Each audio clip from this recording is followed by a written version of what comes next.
Well, first of all, I support the Second Amendment. I lived in Arkansas for 18 wonderful years. I represented upstate New York. I understand and respect the tradition of gun.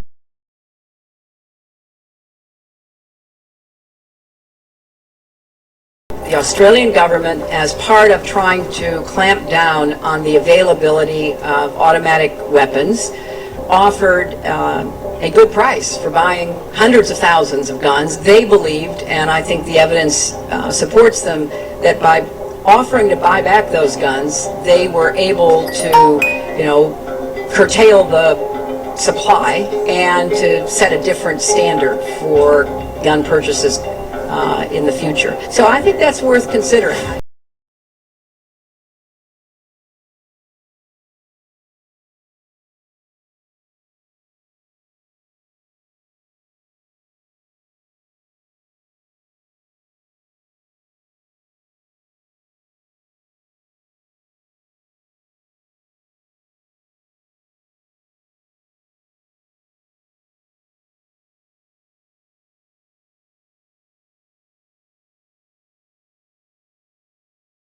Just like when you ran the State Department, $6 billion was missing. How do you miss $6 billion?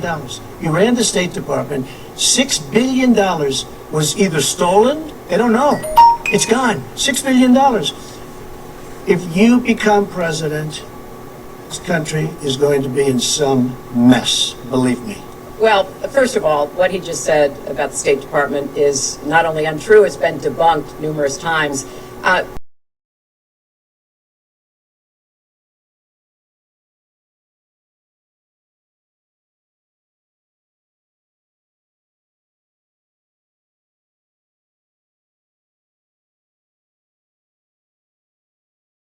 As he was talking, I was thinking about a young girl I met here in Las Vegas, Carla, who was very worried that her parents might be deported because she was born in this country, but they were not.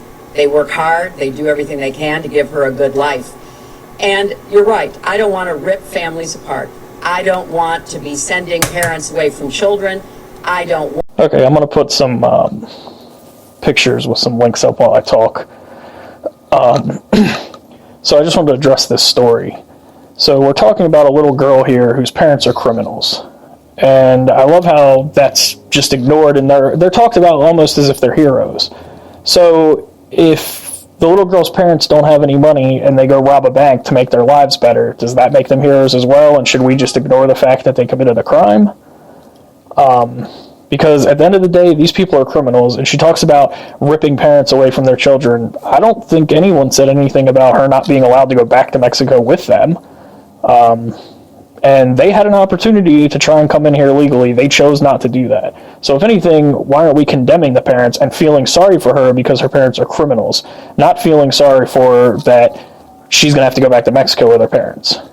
That's a choice that her parents made. In a speech you gave to a Brazilian bank for which you were paid $225,000, we've learned from the WikiLeaks that you said this, and I want to quote, "My dream is a hemispheric common market with open trade and open borders." So that's the question.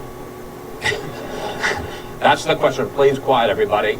Is that your dream, open borders? Well, if you went on to read the rest of the sentence, I was talking about energy.